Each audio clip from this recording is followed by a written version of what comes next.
Menurut saya ketika saya mempelajari tentang kekristenan, jadi setelah saya mulai ada rasa pingin untuk tobat lagi, saya pengen mempelajari agama Kristen, awalnya masih biasa. Namun setelah lama, semakin saya memperdalami, semakin banyak kebingungan yang saya dapatkan. Misal nanti di akhirat, yang masuk surga kan hanya orang Islam. Nah kalau yang orang bukan Islam, kemana? Berarti kan nggak ke surga, berarti kan ke neraka. Nah kalau misal ternyata yang bukan Islam ini dalam kehidupannya di dunia selalu melakukan kebaikan, apakah tetap akan masuk di neraka hanya karena tidak berislam? Awalnya itu saya pikir ketika saya sudah masuk Islam, hidup saya akan lebih tenang dari sebelumnya. Beres ya. Tapi ternyata tidak.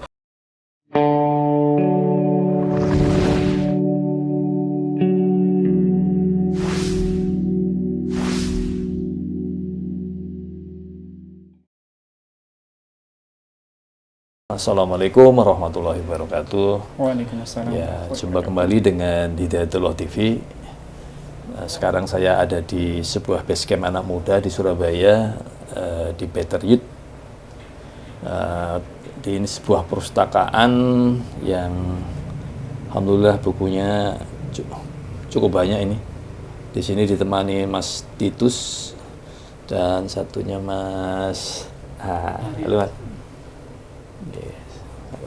Beliau adalah dua orang mualaf yang akan berbagi cerita dengan kita semua, mudah-mudahan bermanfaat. Apa kabar Mas Titus? Alhamdulillah baik, Pak. Ya, lengkapnya siapa Mas namanya Mas? Nama lengkap saya Titus Tripurbo Asmoro. Oh, tapi kita tadi Mas Adik ngasih nama Titus itu cewek itu. Banyak yang mengira seperti itu. Gitu ya? Oh, berarti nggak salah. Banyak yang mengira seperti itu. Alhamdulillah. Tapi asli jantan ini. Mas bersyahadat kapan Mas? Bersyahadat saya di tahun 2018 bulan November. Jadi setelah lulus SMK, selang 2-3 bulan, baru itu habis itu masuk Islam. Ya. Dari keluarga? Dari keluarga yang notabene keseluruhan itu Nasrani, Protestan tepatnya. Semuanya? Namun, semuanya. Untuk kondisi sekarang, alhamdulillah keseluruhan keluarga sudah Muslim semua. Masya Allah. Gini. Terakhir kemarin bapak saya sekitar kurang lebih 1 tahun yang lalu, tahun kemarin, alhamdulillah. Ini karena digeret, kok digeret? Lewat Mas Titus ya katanya? Saya kurang tahu, soalnya pas waktu itu tiba-tiba bapak itu ketika lagi di rumah lagi ngobrol biasa, tiba-tiba langsung bisik kayak, terus aku pengen masuk Islam, antarkan aku ke masjid, gitu bilang gitu. Masya Allah. Saya pun juga kaget waktu itu, kok dada banget, sambil kursi-kursi kak waktu itu. Itu yang pertama Bapak? Kalau yang pertama kali itu kakak dulu. Oh. Jadi saya itu dari 3 bersaudara, saya anak yang ketiga.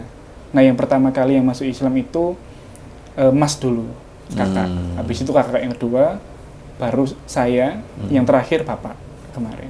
Dan terus ibu? Kalau ibu sudah meninggal sejak saya SD, sudah lama. Oh, yatim piatu. Piatu lebih tepat. Piatu, iya ada bapak ya. Iya, masih ada bapak. Iya. Aktif di gereja? Aktif. Aktif. Namun ada jeda. Jadi setelah sepeninggalnya ibu, nah itu saya mulai nggak aktif lagi di gereja. Bahkan hampir ada kayak rasa malas. Namun ketika menginjak SMK kelas 1, nah disitulah mulai keinginan untuk kembali lagi ke gereja dan aktif lagi mulai besar lagi. Akhirnya setelah sepeninggalan ibu sampai beberapa tahun ke gereja, menginjak SMK kelas 1 baru ke gereja lagi dan aktif. Keaktifannya seperti apa? Apa tiap hari ke gereja atau? Nggak sampai tiap hari, biasanya dulu tuh setiap hari Sabtu. Kalau untuk khusus pemuda biasanya, setiap hari Sabtu. Nah itu saking aktifnya, kalau misal ada teman yang saya ajak terus terlambat, saya marah. Jangan sampai telat, ini eman kalau nggak gereja, dulu gitu. Iya. Itu aktif dalam ibadah ya? Iya, dalam ibadahnya. Jadi nggak sampai kayak jadi pengurusnya nggak sampai, tapi dari jemaatnya aja. Jemaah aja? Iya, betul. Setelah misa pulang? Iya. Nggak ada aktivitas lain, mungkin ikut organisasi apa? Nggak ada. Di gereja mana Mas? Kalau sekarang kerja di... Nggak, dulu gerejanya apa? Oh, dulu gerejanya itu pindah, Pak. Jadi pas waktu yang masih ada ibu itu, dulu di Betani. Betani. Kalau yang Betani yang gede itu? Bukan, dulu masih kecil, di daerah Tambak Segaran. Oh, daerah sana. Okay. Nah, setelah meninggalnya ibu, habis itu kembali lagi ke gereja, namun gerejanya nggak di sana lagi. Di GMS, Gereja Mawasyaron. yang di mulitisi yang lantai atas sendiri. Oh. Pernah mendapatkan pendidikan agama khusus? Agama Kristen. Nggih. Kalau secara khusus mungkin tidak ada, tapi kayak misal pendidikan dari sekolah di gereja itu ada. Tapi kalau secara khusus private sepertinya tidak ada. Sekolah minggu atau sekolah apa bentuk pendidikan keagamaan Kristen yang lain enggak? Ada di sekolah maksudnya. Oh, di sekolah. Iya, di sekolah ada. Tapi kan SMK. Iya. Oh. Ya memang pas waktu itu secara pendidikan dari sejak saya SD, SMP, SMK itu saya di sekolah umum. Tapi di sekolah umum itu masih disediakan untuk pelajaran agama Kristen. Kalau pas pelajaran agama Islam keluar gitu ya? Iya, ya kadang berdiam diri ditinggal aktivitas yang lain. Tadi sempat vakum ya ke gereja. Iya, vakum di gereja. Apa yang terjadi itu? Itu mungkin karena semenjak sepeninggalan ibu. Karena dulu ketika di gereja aktif itu ya memang selalu sama ibu, bahkan sama kakak juga. Setelah sepeninggalan ibu, itu semuanya sudah mulai agak berubah dari sisi keagamaan. Mulai tidak ada yang sering ngajak untuk kesana dan lain-lain. Akhirnya muncul rasa kemalasan juga. Akhirnya ya malas ke gereja dan lain-lain. Itu setelah sepeninggalan ibu akhirnya jarang untuk ke gereja, vakum tepatnya. Bukan karena mulai sudah tidak yakin gitu? Bukan. Enggak. Bukan. Atau semacam bentuk protes kepada Allah karena ibu udah dipanggil gitu enggak juga ya? Bukan. Semata-mata karena kemalasan. Betul. Enggak ada yang ngajak. Awalnya dulu ibu. Ketika vakum. Vakum itu sejak sepeninggalan ibu sampai lulus SMP. Lulus SMP. Itu vakum. Nah, mulai aktif lagi ketika menginjak di SMK. Nah, itu benar-benar mulai aktif banget. Sampai kemudian kuliah? Sampai sekarang? Sebelum masuk Islam itu? Enggak. Jadi saya kuliah itu baru di tahun 2001. Jadi saya masuk Islamnya itu di tahun 2018 ketika saya baru lulus dari SMK. Selang 2-3 bulan saya masuk Islam. Akhirnya memutuskan untuk masuk ke Islam. Baik. Baik. Nah, apa yang kemudian membuat Pastistus meninggalkan agama lama yang sudah dipeluk sejak kecil gitu ya, bertahun-tahun kan? Iya, betul. Itu kan sesuatu yang mungkin sebagian orang tidak mudah. Ya. Apa yang pemicunya? Terkait masalah pemicu sebetulnya ada banyak faktor. Cuman untuk bisa meringkas lagi, saya highlight jadi ada 2 faktor yang menurut saya itu yang membuat saya tertarik sama Islam. Yang pertama, Islam menurut saya setelah saya mempelajari, Islam adalah agama yang paling logis bagi saya. Nah, untuk yang lain menurut saya sangat gak logis. Itu yang pertama. Faktor yang kedua terkait masalah kenikmatan iman. Ini yang nggak saya dapatkan ketika saya masih ada di Kristen. Contohnya pas waktu itu kayak gini. Jadi pas waktu itu sepulang sekolah itu diajak sama guru saya sama teman-teman saya ke high-tech mau belanja sesuatu. Akhirnya setelah berbelanja tibalah waktu zuhur atau asar, saya lupa di antara kedua waktu tersebut. Akhirnya ketika mereka semuanya sholat, saya nunggu di depan teras masjid. Nah, ketika mereka sholat, nah itu saya cuma memandangi aja.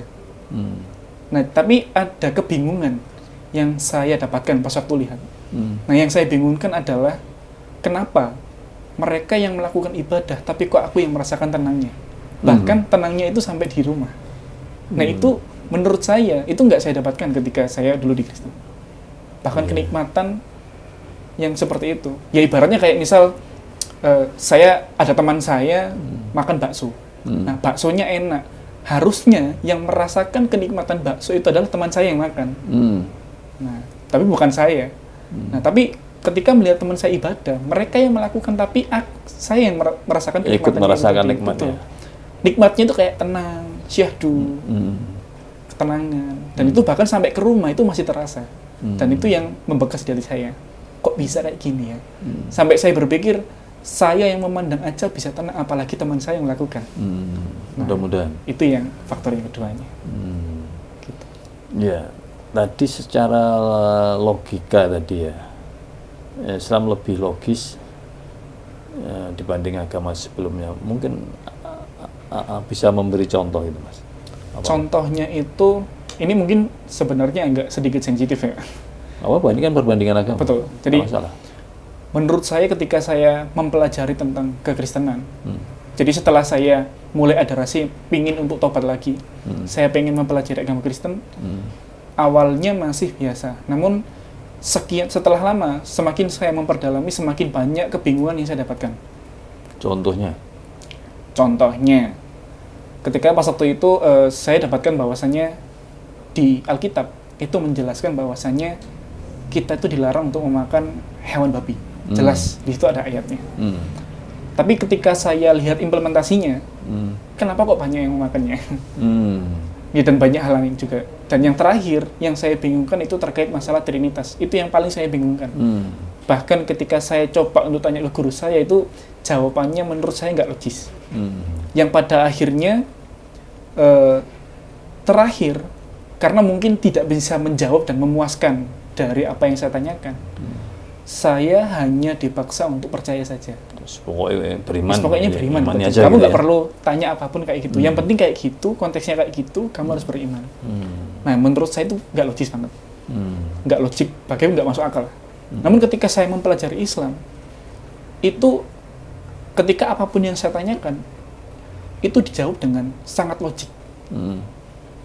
Dan menurut saya setelah mempelajari Islam, Islam adalah satu-satunya agama yang mengatur semua aspek kehidupan manusia, bahkan dari hal yang terkecil sampai yang besar.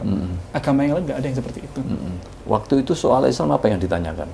Yang membuat saya terpikir bahwa pas waktu itu menurut saya logik banget. Jadi pas waktu itu saya nonton videonya Dr. Zakir Naik. Nah, pas waktu itu ada yang tanya. Pertanyaannya mungkin juga sering ditanyakan. Pas waktu itu orangnya tanya gini, kalau misal nanti di akhirat yang masuk surga kan hanya orang Islam.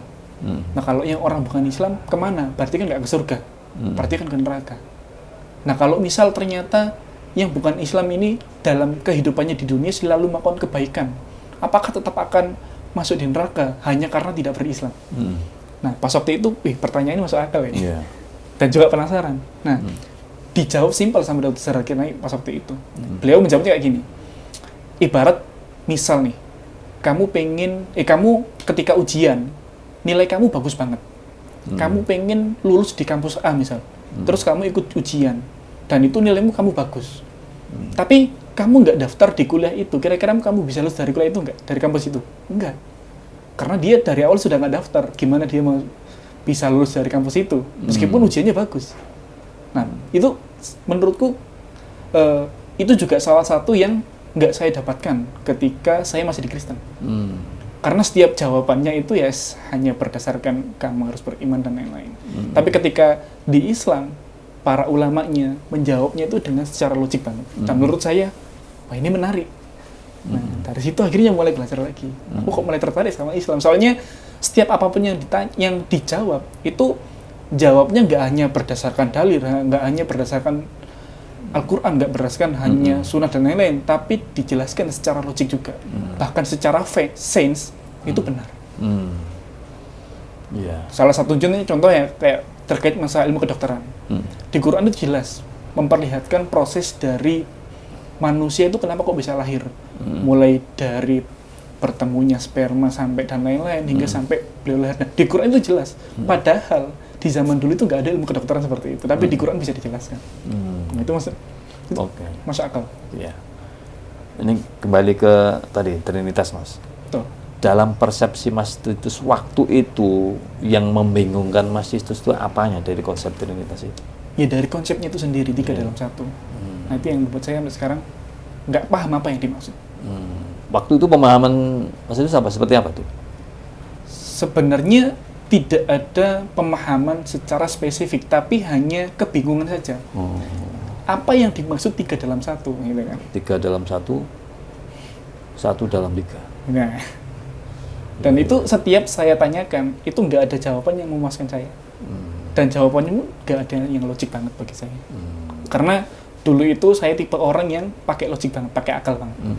Nggak bisa, nggak masuk akal. Sampai kemudian kesimpulan bahwa Islam adalah agama yang benar itu kapan dan gimana prosesnya? Ya, mungkin untuk prosesnya agak sedikit lama. Prosesnya itu mungkin sekitar 3 tahunan. 3 tahun. Itu proses berpikir saya untuk mencari jawaban mana yang benar. Awalnya masih ada penolakan. Padahal pas waktu itu saya sudah yakin bahwasannya Islam itu yang paling benar. Tapi pas waktu itu hati saya masih memilih, tetap Kristen yang benar. Tapi semakin saya belajar, semakin ada penolakan dalam hati bahwasanya tetap Islam yang benar. Secara logik. Ada pertentangan gitu ya? Ada pertentangan. Puncaknya itu ketika saya belajar tentang akhir zaman. Bahwasannya kalau dalam versi Islam itu nanti di akhir zaman Nabi Isa itu akan turun ke bumi dan menghancurkan salib dan pengikutnya akan masuk Islam. Nah itu yang membuat saya, kok gitu? Sampai akhirnya pas waktu itu sampai di bab surga neraka. Nah, itu yang membuat saya benar-benar berpikir selama 3 hari, ya 2-3 hari lah. Saat itu yang setelah saya pelajari tentang surga neraka, saya mikirnya kalau misal saya sebentar lagi meninggal, atau mungkin nanti atau besok bisa jadi, dalam kondisi saya tidak berislam. Kalau memang Islam itu benar-benar agama yang paling benar, pasti aku kan bakal di neraka selamanya nih, kekal banget. Aku mikirnya di dunia aja siksaan secara fisik aja sakit, itu padahal kecil. Apalagi nanti di akhirat yang sisanya jauh lebih luar biasa sakitnya. Bahkan itu bahkan selama-lamanya. Nah itu yang membuat saya berpikir kalau memang benar kayak gitu, wah gimana nasib saya kalau nanti di akhirat. Yang membuat saya sampai kurang lebih 2-3 hari nggak bisa tidur, hanya memikirkan surga neraka. Sampai akhirnya waktu ya mungkin di hari kedua hari ketiga saya sudah nggak kuat, dan pas waktu itu juga mulai terketuk hati saya bahwasanya hanya ini yang membuat aku nggak bisa tidur. Dan saya yakin Islam bukan agama yang main-main. Akhirnya memutuskanlah untuk masuk Islam pas waktu itu di bulan November tahun 2018. Selama masa pencarian dan masa menimbang-nimbang itu, apakah ada bicara dengan orang tua, saudara gitu? Untuk bicara tidak ada. Tidak ada diskusi sama sekali. Dengan keluarga, tapi diskusinya dengan di luar ya? Iya, betul, di luar. Tapi dalam masa 3 tahun tadi itu masih ke gereja? Ke gereja aktif. Oke. Jadi, sorenya itu aktif di gereja, pulangnya belajar Islam. Rasanya gimana gitu? Ya, rasanya itu sebenarnya kalau dibilang rasa sebenarnya hampir sama kayak seperti biasa. Tetap aktif di gereja, imannya juga masih kuat di Kristen, tapi ada rasa penasaran tentang Islam kayak gimana sih? Kayak gitu. Jadi lebih ke rasa penasaran. Gitu ya? Iya, betul. Iya. Bersyahadat di Masjid Al-Falah? Iya, di Masjid Al-Falah. Bersyahadatnya. Baik. Rasanya gimana, Mas? Gimana? Setelah bersyahadat, gimana rasanya? Alhamdulillah sangat plong banget. Itu bahkan ketika saya bersyahadat pun itu sampai saya tuh nggak bisa mikir apa-apa. Saking nggak nyangkanya saya bisa masuk Islam waktu itu. Bahkan sampai pingin ngomong pun nggak bisa. Jadi cuma diem gitu. Tapi orang tahu, kakak tahu? Tahu ya. Tahu. Sudah. Dan alhamdulillah. Sudah memberitahu gitu ya? Sudah. Jadi sebelum saya memutuskan untuk masuk Islam, itu saya juga ngomong sama orang tua bahwasannya saya pengen masuk Islam, dan alhamdulillah tidak ada penolakan pas waktu itu. Dan pas waktu itu kondisi orang tua masih Kristen pas waktu itu. Apa ya? Langsung bisa tidur? Nah iya, langsung mulai tenang. Yang awalnya penuh dengan rasa takut. Apakah ada reaksi atau gimana reaksinya? Banyak. Nah ini ada juga cerita lucu. Jadi pas waktu saya lagi proses belajar tentang Islam. Nah, pas itu saya masih Kristen. Masih Kristen. Saya juga belajar tentang sirah para sahabat. Nah, itu ada kisah dari Umar bin Khattab ketika beliau masuk Islam. Nah, beliau ketika masuk Islam, beliau kan menyampaikannya itu dengan lantang ke kaumnya. Sampai beliau itu dipukuli sampai sore hari. Nah, akhirnya ketika saya masuk Islam, saya terinspirasi dan saya melakukan itu.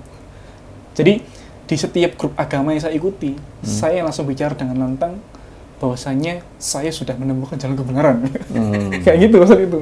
Karena memang semangatnya masih tinggi pas awal-awal. Akhirnya saya dengan lantang ngomong ke teman-teman saya bahwasanya saya sekarang sudah masuk Islam dan saya seorang muslim. Akhirnya banyak Ada yang mendukung sebagian, ada yang bertentangan. Bahkan sampai mendebat ingin mungkin mengembalikan keyakinan. Dan itu sampai lama. Terjadi debat? Terjadi. Debat panjang. Nah, karena sebelumnya saya sudah sering nonton video Dr. Zakir Naik, saya ngonternya gampang. Jadi saya punya bekal gitu ya? Tuh. Itu yang mendebat tentu teman-teman sendiri atau dari pendeta atau? Ada teman-teman sendiri, ada lagi aktivis orang yang di luar.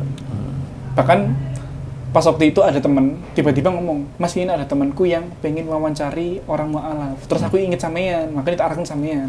Ternyata awalnya ngomongnya mau diskusi.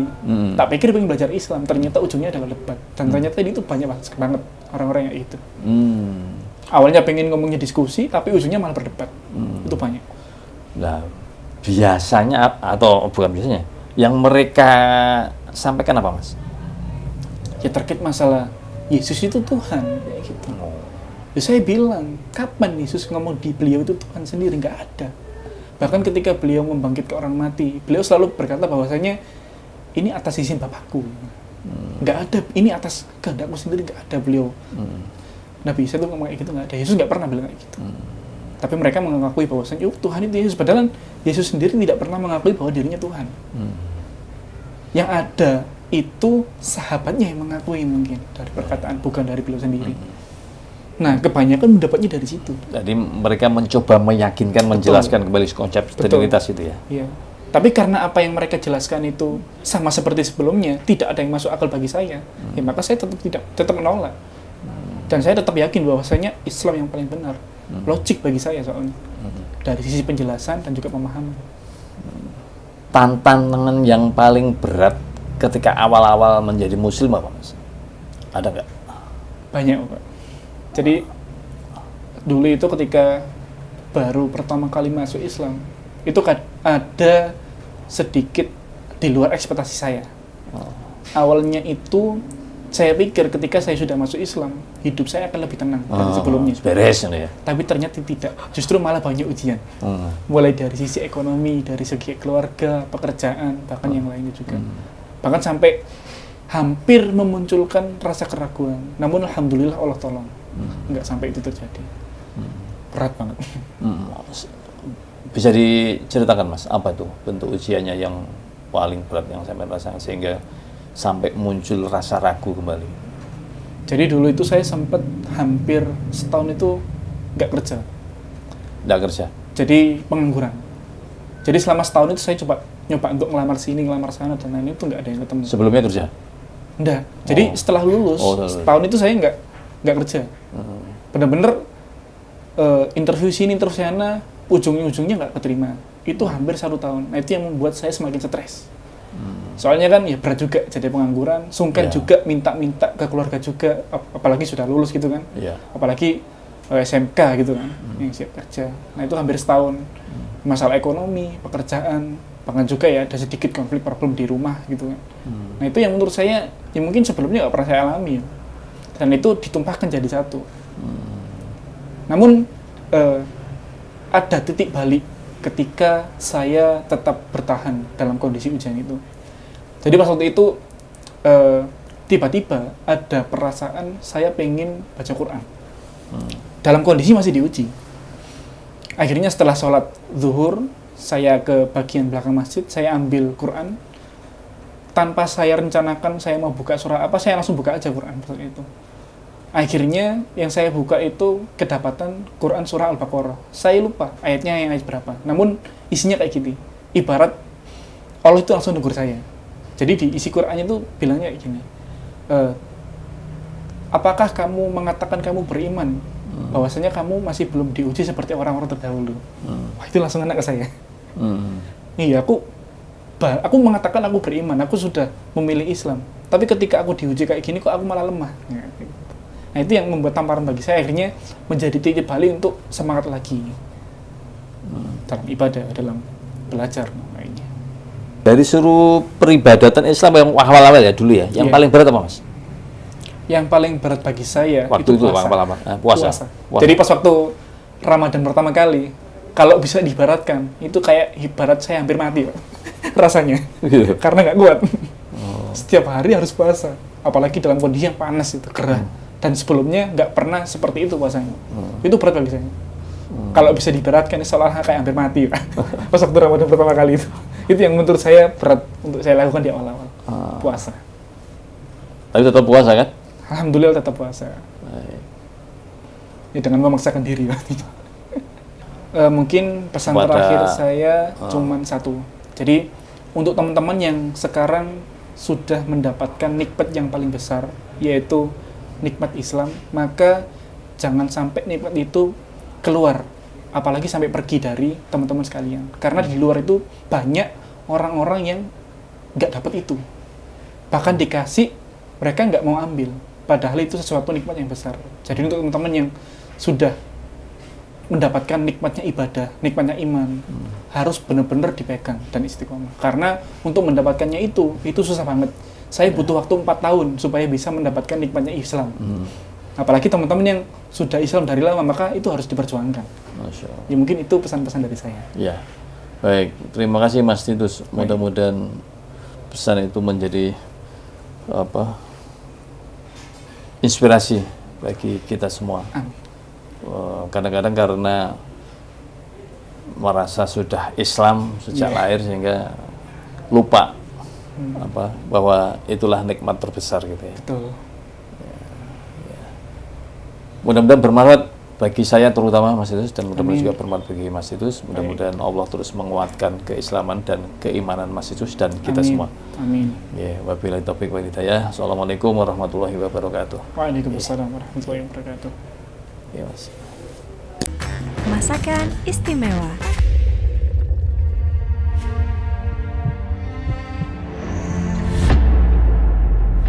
Tanpa halawa, hanya menyisakan kecewa.